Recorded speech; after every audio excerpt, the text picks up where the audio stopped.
Welcome to the Behind the Spine podcast, where we go beyond the cover and into the heart of every story.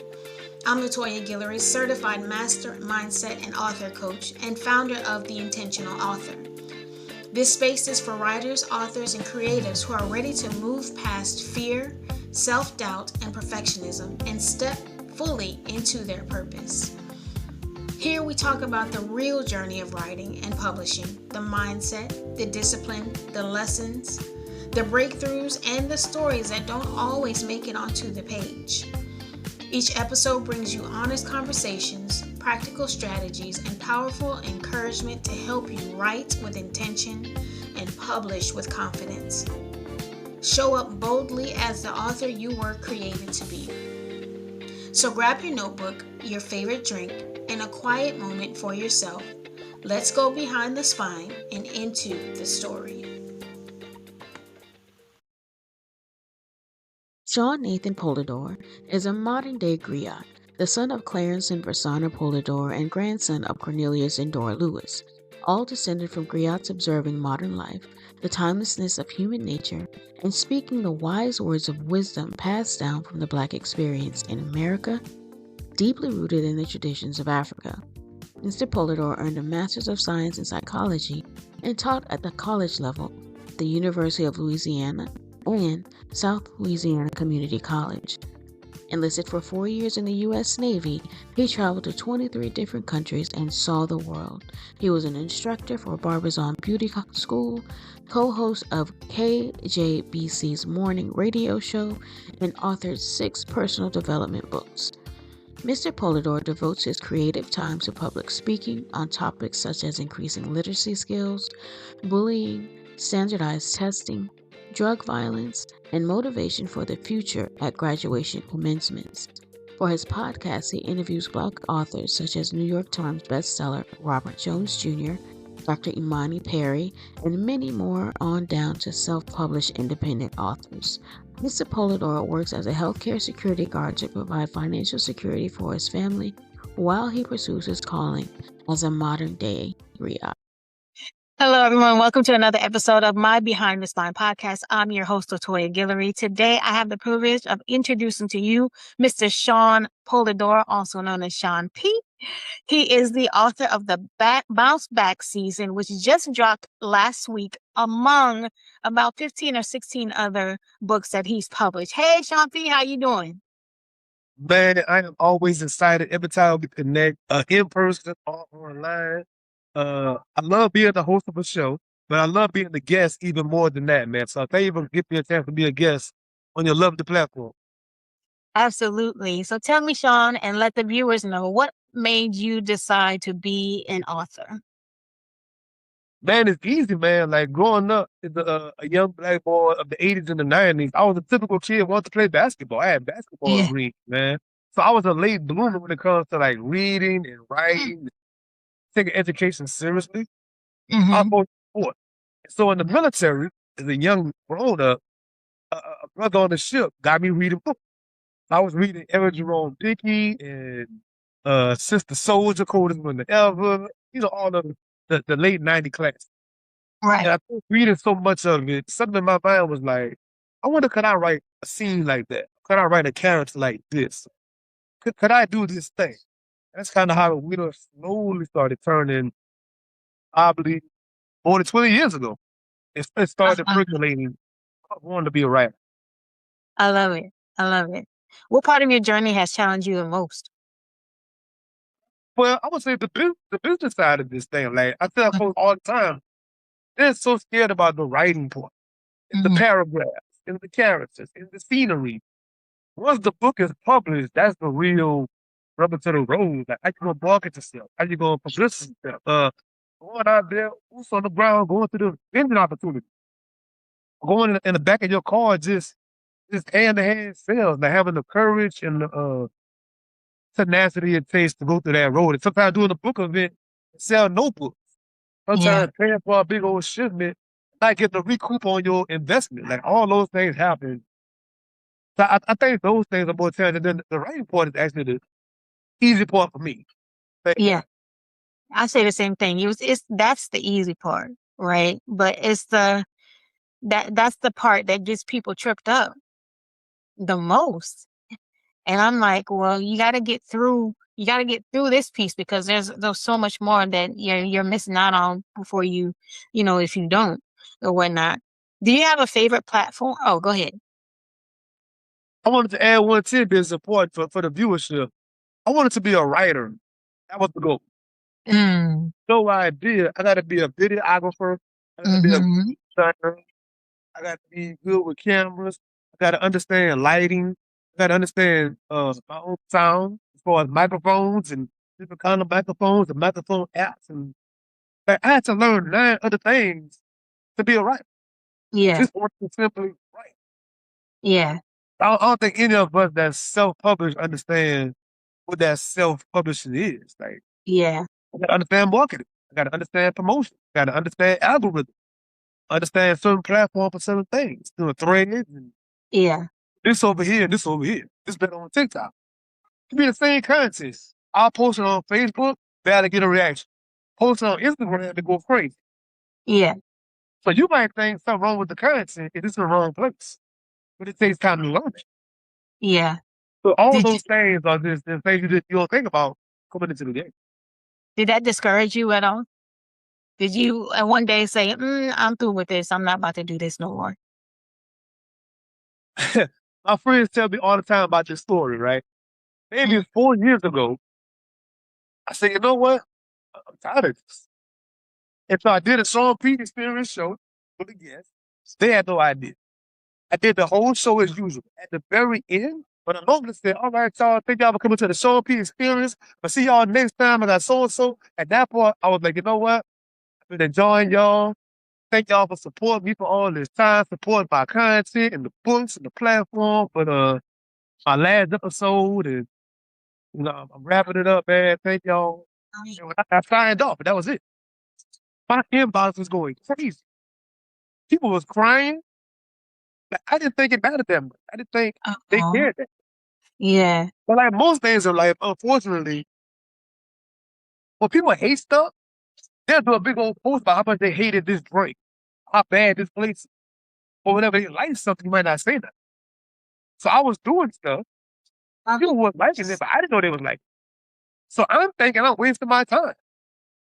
Because they don't realize I take so much time per episode. Any given one guest, I might spend 13 plus hours of prep. Depending on how big the book is. Yeah. If I do 13 hours of prep and don't necessarily get traction, that feels like, what am I doing? Yeah.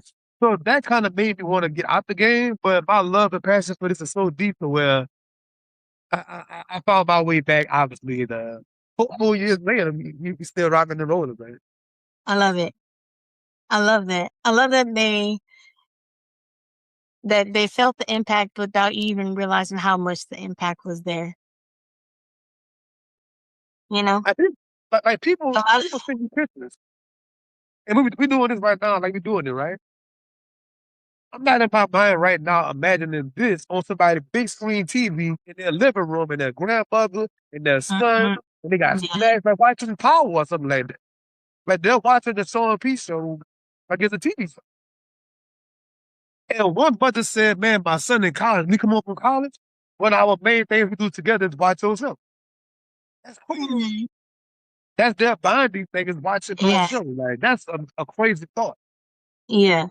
When I'm prepping, I'm not thinking about that in my process. I'm not thinking about the magnitude of my head down doing the work, Yeah, I tell people our words are going to live on after us, and so we will never know how many people we've actually impacted and how by the words that we write.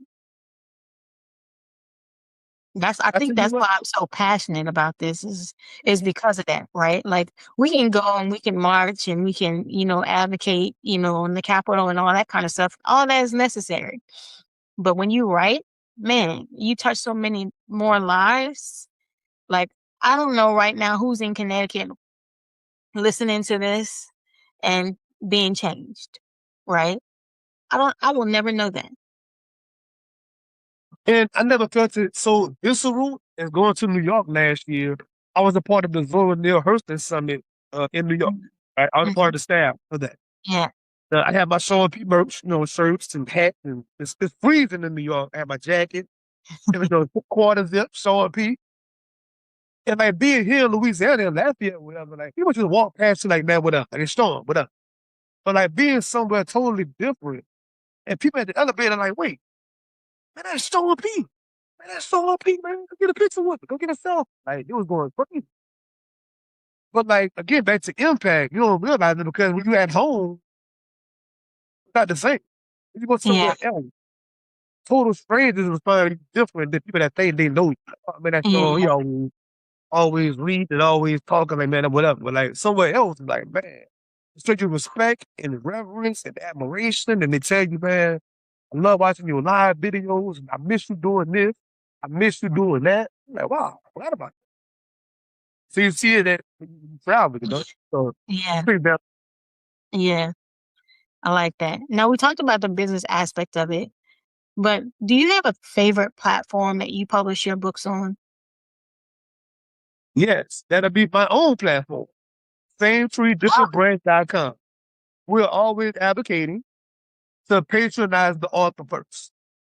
If I want your book, I should inbox you, email you, whatever it takes to contact you first. Now, if you say, man, look, I don't have no books in stock, go on Amazon, go to Target, then you tell me that. That's different. Yeah. Should come to you first. So, yes, my books are on all kind of platforms, but I don't talk about that. I only talk about this link, click on this, and all I talk about. So I'm learning you something new now. I've known you for a long time. I didn't know you had your own thing that you did. SameTreeDifferentBrands.com is myself and my brother Kofi Pisha, my business partner. Kofi is a book publisher. So Okay. besides us, we publish all kinds of people's work, man. And all our books are there. Paperback, ebooks, audio books, merch, you name it, it's all on our own website. So do y'all do both traditional and self-publishing? All self-published. All self. All self. Amazing. I'm so glad to know this. I was talking to one of our mutual friends the other day. I was like, listen, I said, whatever you need to know, I'm going to teach you. Because there's so many writers and readers in our area, and we're in Acadiana, and I'm only one person. And my hope is to enhance the writer and reader community here and show people that they can write, that they can self-publish. It's not as daunting. They could do it, but I can't do it by myself. So sis, you need some help? Come on, let's set up a meeting, right? And so you're self-publishing. Now I have another resource where I can say, y'all hear that, Acadiana? Sean P. and his crew self-publishes books as well, okay? And we do everything front to back from we'll sit down and talk about ideas, fresh the idea out. We'll talk about outlining. We'll talk about the literal writing, editing, the cover, formatting, layout, fonts. I mean, all those things are nuanced things, but we flesh it all out for the customer, man. Even the marketing side, man. Kofi, he's the real master of all things. He spends so much money investing in getting the cameras and all the things to make commercials, making the many movies, like over the top with the promotion and marketing side of it. So yeah, there's a lot to be taught. I love it. I love it. Now, what did the process of writing and branding and all of that, what did it reveal to you about yourself? It's a tough question only because I think the root and the foundation of how I do this, I got it as a young man playing bitty basketball at 9, 10 years old. A young man in junior high school basketball. Like what I learned from those old school coaches and the mentality of that, is how I thrive doing this. Yeah. So it's understanding, okay, I don't know this thing. I can only get better by doing drills in this thing. Putting time in, 10,000 hours, staying up late, getting up early, ingesting it, doing workshops, doing the phone calls, studying things. Like I learned that via sports, that mindset. And I just carry it over into this writing thing. Like, okay, I want to get better at a certain kind of poem. I got to go and read those kind of poems, go on YouTube and watch people do those things, and now I do drills, making myself do it, critiquing myself, and get others to Yeah. critique me, and then go and perform it.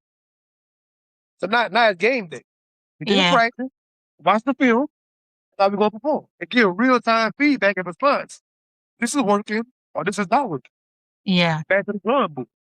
So that's what really helped me in this writing game. I'm not the best writer, I'm not the most intellect, whatever, but I have the most work ethic. So my thing is, I'm gonna outwork everybody. Yeah. I'm gonna write more than me. You're gonna do more shows than me. You're gonna go live more than me. You're gonna go and public speak more than me. Like, that's my mind. It's Hmm. that mama mentality, Kobe Bryant, mama mentality. Kind of like that. It's the mama. So talk about the speaking engagements for you. How has your books helped you in your speaking engagements? I would say to anybody, so for those that don't know, I have a master's in psychology. I have a bachelor's in psychology. I have an associate's in business. In the fitness world, I'm certified multiple times. I have all this stuff in the background, right? My first book has been the biggest passport for my life. Some place I was trying to go to speak, I couldn't get in. When the book came out, I have a book in my hand with my face on the back of it. I'm getting all these invites. Yeah. I get a seat at the table. I'm getting in certain rooms I couldn't get into. I'm getting in certain spaces. So as a speaker, I would say having the book as a passport once again, it really stamps you. It makes you the Yeah. authority on this subject matter. You wrote a book on it. Yeah. Literally. Yeah. As a figure of speech, right? I wrote a book on it. All right. All right. Literally wrote a book on it. So going to the schools, going to the churches, going to the jail, that's more valid than my degrees. Hmm. I've always said. So that's the impact on my speaking. That's what it is. It's getting Yeah. that foot in the door, getting that respect, it's getting that. I think about so many places I went to before. They kind of brushed me off or blew me off or yeah, whatever. We'll think about it. No callback. But that book in that hand, man, it changed everything. Hmm. How has being a self-published author now you're what, 16 now, books in? Yeah, 16. 16 books in. How has being a published author given you that sense of purpose? As you were saying earlier, I'm a night owl person. I work at night. So when I'm writing at 3 in the morning, I can't imagine somebody across the world being impacted by my work. I can't imagine somebody saying, somebody saying like, man, so because of you, now I want to go to college. Because of you, I'm going to get a house. Because of you, I started the business. Because of you, I kept my marriage. Or whatever they're overcoming, persevering. Yeah. Yeah. I Yeah. write self-help books, so they don't know. Whatever Yeah. they're overcoming, that's so gratifying to me. That's the best inbox in the world. The best text in the world is that impact. Yeah. I remember the first time I got a testimony, so to speak, or a review. A friend of mine bought the book, and that particular book was about marriage, and how to stay married, when marriage gets hard and all that kind of stuff, because it will, right? Um, and she came and she was like, "Toy, every time I want to leave, I pick up your book." And it's like, okay, you know, understanding that your book has purpose will keep you writing over and over again. You kind of get that feeling of once you're a writer, you're always a writer. Like seeing the impact over and over again, that gives you a sense of, man, I can keep doing this, because most people will want to stop, right? When it gets too cumbersome or too overwhelming or whatever. But when you have a why behind why you write, man, that momentum is life changing. And I'm also add once again, being a late bloomer person, I'm amazing myself every week almost. I wasn't a person writing in junior high and high school. My friends wrote their whole life, not my Yeah. story. Yeah. So I never imagined myself writing these kind of books. And now I just did a poetry book for the first time. Me, book of poetry. That's crazy to me, to myself. And now I'm writing a fictional book, a novel, a young adult novel in verse, myself. I'm doing that now. I'm doing other kinds of writing. I never imagined myself in all these different topics, writing. Yeah. So it's exciting to me to see myself evolve. Yeah. It's like, once you get that bug, that's it. You know, that's it. I love that. My next project is going to be a children's book series. I never thought that I would write a children's book.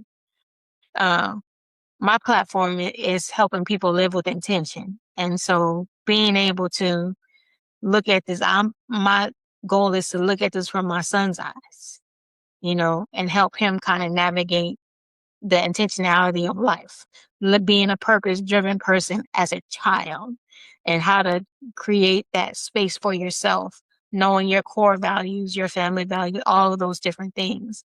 But I never thought I would be in that space. And it gets exciting because, when you read your first book or you write your first book, you never know where that journey is going to take you, because it's like, you said it at the event we had a few weeks ago.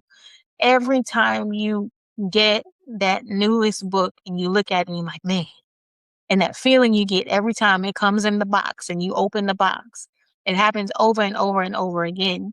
And anytime there's a new project, you get that same feeling and you see it coming to fruition. It's like, man, I really did this. I really wrote this, And I would also add to your children's book conversation about what you don't expect coming into it. You got to keep on evolving, right? So you might want to write a book. And somebody might say, man, Sean, I want to get the book, but I'm better at ebook. I'm better at Kindle book. I like my Kindle. Okay, I got to get ebook. Yeah. Man, Sean, I want to get it, but I like audio. I want to drive and listen. Yeah. I want to hear the work out. Okay, now I got to get audio book. And now I need young adult book.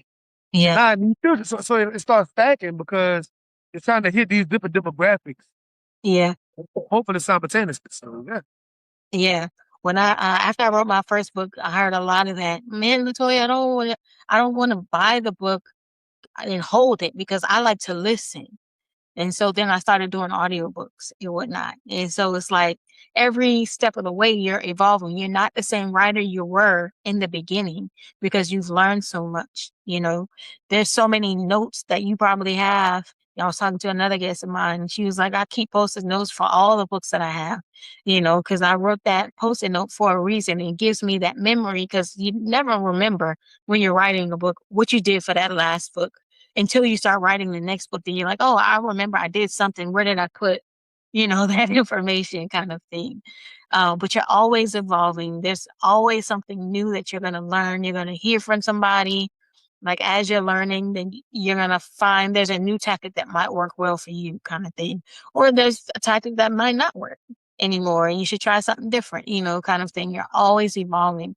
And I think that's the key in life, to always be better than you were yesterday, And for me as a vendor, you want to eliminate excuses. You got the nice vendor table there, the books all propped up, and the person kind of look at the book kind of like, I like ebook. Cool. Scan the QR code and go to ebook to download. Yeah. I like audio. Go to QR code, scan it, download the audio book. So you take all the excuses off the table. Yeah. Oh, I got small kids. Good. You got crossword puzzles, coloring book. Yeah. Bookmarks. You want to hit every single excuse and eliminate it. Yeah. Yeah. So good. What do you hope people walk away with from your books? Well, again, my books being in the self-help category, I hope they learn to empower themselves, first of all. That's the biggest thing about books is the self-empowerment. You got to be able to drive yourself. You can't depend on external forces. All that changes. Yeah. What do we get? We see how much things are not stable. You can lose a job like that. You can lose a spouse like that. You can lose family members. That all the stuff could be gone in a split second. But you got to better keep on going despite that. Mm-hmm. You can't rely on external things. So the self-reliance, the big piece of my work, and also the power of mentorship. We all should have multiple mentors. And then at our ages in life, now we're mentoring other people. Yeah. So it goes full circle. Yeah. That's two of the common themes that consistent all about books on books. Mentorship, self-reliance, the importance of steady being a student. It's always learning, always Mm-hmm. studying something, evolving, growing. Some of the main through lines and discipline always come back. Discipline. I Some of the love main I love that. I started this podcast because I wanted people to really see how easy it is to write a book. There's different, of course, things that you have to do after you write it and going through the uploading phase and all that kind of stuff. Well, the process itself is a lot easier than people think. So my question is, what would you tell someone who is on the fence with writing their book? I get a lot of, man, I've been sitting on this book for 20 years. I've been sitting on this. I've journaled all my life and I don't know what to do with it. Or I have this book that I want to give that to my son when he gets older, or to my daughter when she gets older. I meet people like that all the time. What would you tell them that maybe they want to do something with it, right? But don't really know where to start, or maybe they're just like, as you said earlier, I give up. I can't do this. I'm not doing this. What would you tell them to encourage them to keep pushing? The main thing, like most things in life, you have to do it and go through it to get to it. So this shirt, for an example, to make the grand point, right? Until Yeah, I really take the money and invest to get this shirt made, I understand the thread count. I understand what can and can't be done with a logo. I understand different kind of color palettes. I understand. But it took, that's not the first shirt. You're like, yeah, oh, that's how that works. Oh, the logo can't be like, I need this kind of a thing versus that kind of thing. So yeah, as you're doing it, you're self-correcting. You have a nice, pretty, beautiful shirt. So holding on to that first book so tight, it can't be corrected if you don't put it out there to get critiqued or to get whatever. yeah, You can't correct it and get it better what you want it to right, be. So it takes literally doing it. yeah, You gotta really, really do it and put it out there. Then once you do it, like my first book 9 years ago, oddly enough, looking at it last night, because next year is the 10-year anniversary. I'm gonna do a 10-year anniversary edition of the first book. I'm gonna write the whole book over again with my current understanding of writing process. Oh, wow. Like a me against me comparison Yeah, of the yeah, same content. But my that's point only is, it took writing that first book. Understand formatting, layout, the difference in font, psychology of font, all those nuances. But it took putting the book out. yeah, If it's in my laptop from 9 years ago, I'm not a better writer. It's not out there. It's kind of what I was kind of going. You got to go through it. You got to go through the fire, man. You gotta do it. yeah. And none of it's okay, right? I mean, I talked about this the last time we met. Like, my first book was terrible. It was trash. But I'm glad that I got through that whole process, because then it lit a fire in me to say, hey, how can I be that person that wasn't there for me to show me how to do this right? You know? But if I wouldn't have never written that book, then it would have never happened, you know? I And want now I'm six books in, and excited about writing, you know? But no, so to give somebody else a little bit more ease about the situation, the little micro things you might nitpick about, mainly you see that. It may Mm-hmm. be a few other people. Mm-hmm. Whatever I can't say about my first book from 9 years ago, people still rave about that book. Yeah. I've written 15 other books that I think is better than that book. Mm-hmm. And they always say, boy, Sean, I was reading Whistle Kick last night. Boy, I'm going back to Mm-hmm. Whistle Kick. The things that people hyper focus on, or you're focusing on, they're not thinking about that. The Right. average casual reader, whatever little you forgot a comma, you forgot or whatever, you didn't capitalize, you forgot, they ain't worried about it. Yeah, yeah. Only a micro people say, oh, you could have did this better, you could. That's a small amount of people. You gotta ignore those voices, man. Yeah. Yeah, put your heart and soul into it. It's gonna resonate. Who's supposed to resonate? That's right. That's right. You're not writing for everybody. You're writing for somebody.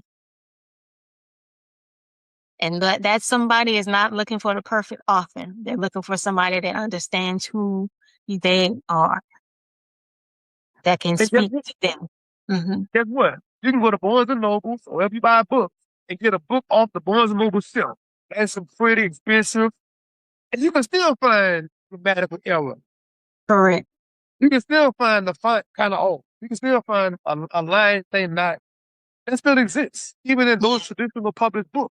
So Yeah, don't beat yourself up about, oh man, the cover could have been this. And don't do that to yourself. absolutely. All right, Sean. Now, where can we find you? All your books. Where's the best place that we can get your books and support you, celebrate you on the things? All right, let's do it. So the main website is same-free, differentbrands.com. Most of my books are housed there. Yes, you can go on Amazon.com and pull my name up. The books come up. But same tree, different branch. The main place to go to find my work. Paperback books, ebooks, and now we have audio books. There's merchandise, a lot of things there. Outside of that, on YouTube, sitting with the Griots podcast.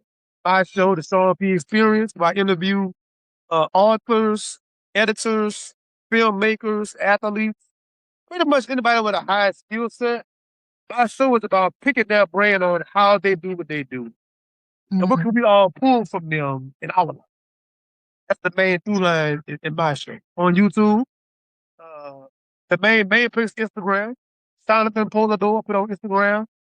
It comes up. I post pretty much daily at this point. Clips, book content, history, of course, and what's going on in society right now as far as the culture and things like that. So that's the main 3 places to find me.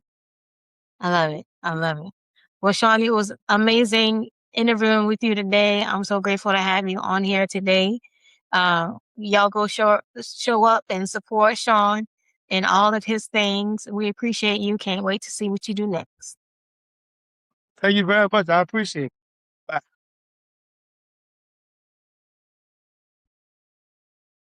Thank you for spending this time with me on the Behind the Spine podcast.